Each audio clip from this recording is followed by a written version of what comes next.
At yun po mga kadyano, magandang araw po sa ating lahat. Ngayong araw po ay cleaning day na naman mga kadyano. Unang gagawin ko is maglalaba po muna tayo ng mga damit kasi wala na tayong maisuot na yan. Yun pala mga kadyano. Sa ngayon malinis pa naman yung ilalim na hagdan natin, pero pagka siguro nag-uulan, yung mga damo mabilis lang tutubo. Ayan.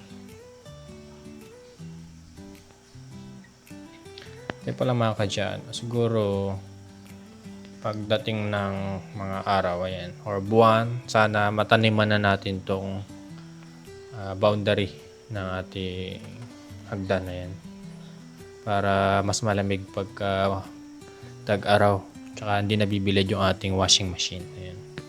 Mas siguro lalagyan ko ng Eugenia plant, yung parang bush type na halaman na yan. Siguro pagka nag-insekto yung mga bush type ko, siguro hanap akong paraan para mawala insekto. Mga dyan, nagbanlaw na tayo dyan, tapos ilalagay na natin sa spinner ng ating washing. Ilang taon na rin pala yung washing machine natin. Halos kasing sabay ng bahay ko lang tong mga kadyano nung binili ko. Nasa 5,600 yata bili ko sa washing na to. Pero okay pa naman. Yung nasira lang niya is yung sa drain yung hose. At ayun po mga kadyano, naisipan ko pong bunutin na rito yung palm tree. Yung sinabi niyo malapit sa aking bahay. Binunot ko muna yung isang puno. Ilalagay po natin sa paso.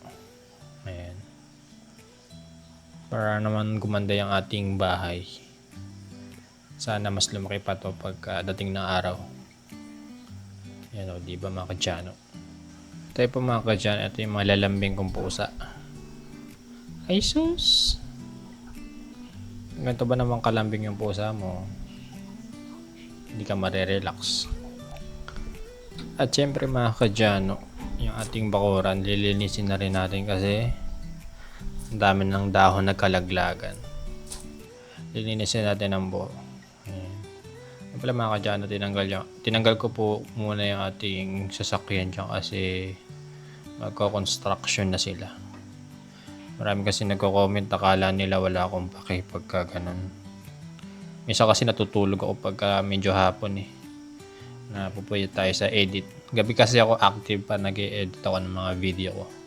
Kaya sa pagtanghali, tulog na tayo. Share ko lang. Yan. O diba mga kadyano? Yung mga halaman ko, may paliliit pa pero soon, malalabong na yan. So mga kadyano, prito muna tayo ng isda for the almusal. Ay nako mga kadyano, isang panibagong araw na naman sa ating lahat. At syempre, linis time na yun. At ayun syempre mga kadyano, linis time again sa ating sala. Tinan mo naman yung ating sofa cover, nagkagulo-gulo na agad. Vacuum lang tayo kasi may pusa tayo dito sa bahay para mawala yung mga balahibo nila. Sa ngayon, konti lang yung nahigop ng vacuum na balahibo. Siguro sa paglilinis ko mga nakarang araw. Pero may balahibo pa rin. Ayusin lang natin ito. Pinagpagkula sa labas yung ating sofa cover kasi syempre minsan yung paa namin, inaapak namin dyan, kakaroon ng babuhangin. Inayos ko lang saglit yung ating sofa at okay na ulit. Bongga na ulit. Tapos syempre mga ilang araw ulit, magulo na naman yan kasi natatanggal. Mga kadyano, lilinisin ko lang itong swimming pool, crystal I mean. At dahil sinisipag ang koya nyo, ayan, lilinisin na rin natin itong napakaduming inflatable pool ni Crystal. Ayan. Kasi na-stock dun sa may labas ayaw ko naman masira ng pusa ko. Tsaka ang dumi. Ang dumihan ng pusa. Kaya nilinis ko. Ay, si Miming.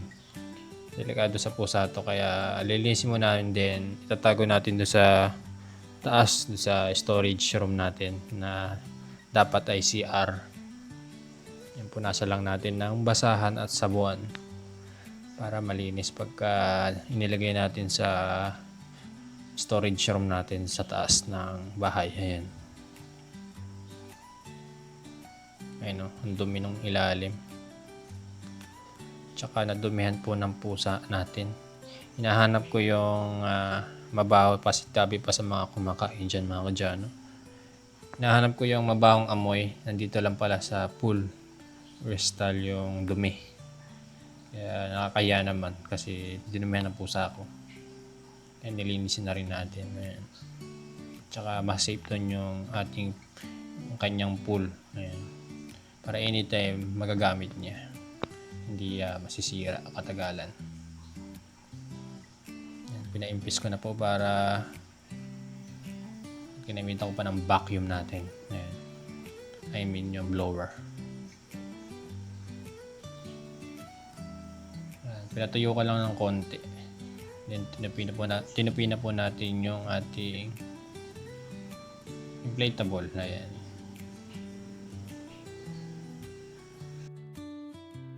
At syempre, after no, naghanap tayo ng sako. At buti marami tayong sako ng bigas dito na naubos na natin. At dito natin ilalagay para secure, hindi mabutas ng pusa. Ayan, tsaka maganda yung pagkakalagay. Ayan, naghahanap tayo ng pantakip dito. Pinalabit pa ni Crystal. Tayo, nakahanap tayo ng plastic bag, pantakip lang mga kadyano, para hindi pasukan ng mga insekto or ipis. Minsan may ipis dito isa. Yung ating mahiwagang pusa. Goodbye. Hindi, joke lang. Magwawalis tayo ulit mga kadyano. Ayan, nakita nyo naman napakadaming dahon. Exercise na natin dyan mga kadyano dahil isa tayong dakilang tambay. Joke lang, dakilang tambay. At least nagko-content naman tayo. Isa job pa rin naman. Mahirap kaya mag-edit at mag-isip ng content sa ngayon na yan. Kaya linis-linis na. Linis is life dito sa province of Pampanga. Ayan. Dito sa Candaba, Pampanga. Diba? Mas maganda pagka malinis. At least may vlog tayo dahil sa mangga. Joke lang. Napagod ang Janu nyo. Ayan. At syempre, hindi ba ako kontento? Dadamputin natin yung kaninang winilist natin. Naipon dito. Susunugin ko sana mga ka-Janu dyan. Kaso hindi ko makita yung posporo ko. At nabubuisit ako dito sa may damo na to kasi ang hirap magwalis, kumakapit yung dahon, kaya pinagdisketahan ko ng tanggalin gamit ang aking bare hands.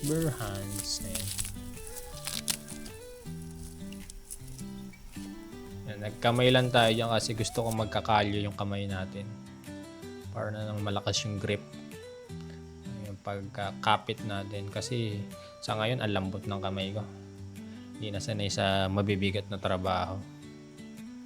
Para naman madagdagan yung kalyo natin dyan. Yan, tsaka mas madaling linisin pagka natanggal yung damo. Hindi nag-iipon-ipon yung dahon.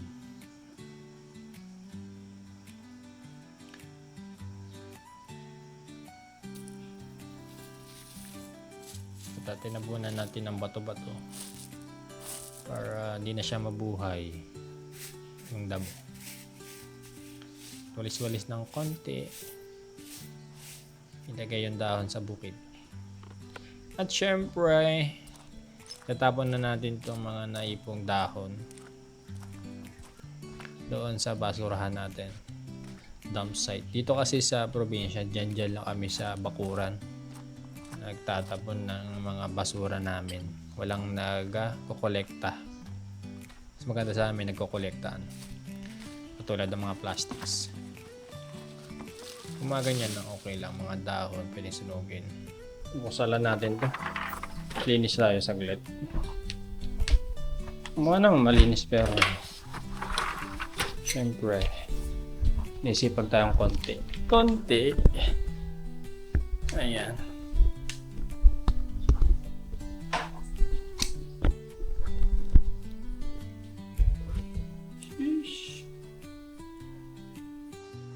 At dahil sinisipag ang kuya nyo, ayan, magbabacuum tayo dito sa taas natin sa kwarto. Ayan. So para makita pa naman yung ating tiles. Medyo detailed lang yung tiles natin at wala minimal design lang yung binili nating tiles. Pero okay na yan. Kaysa wala.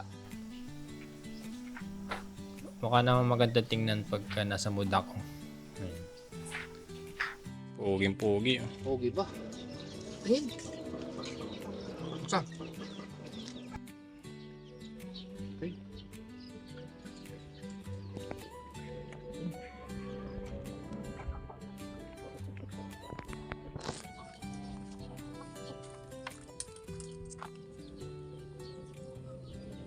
Laki ng diferensya.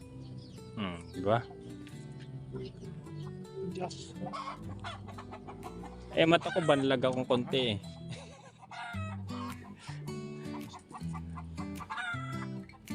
Tirado ka sa good. Meron pa naman. Ito importante.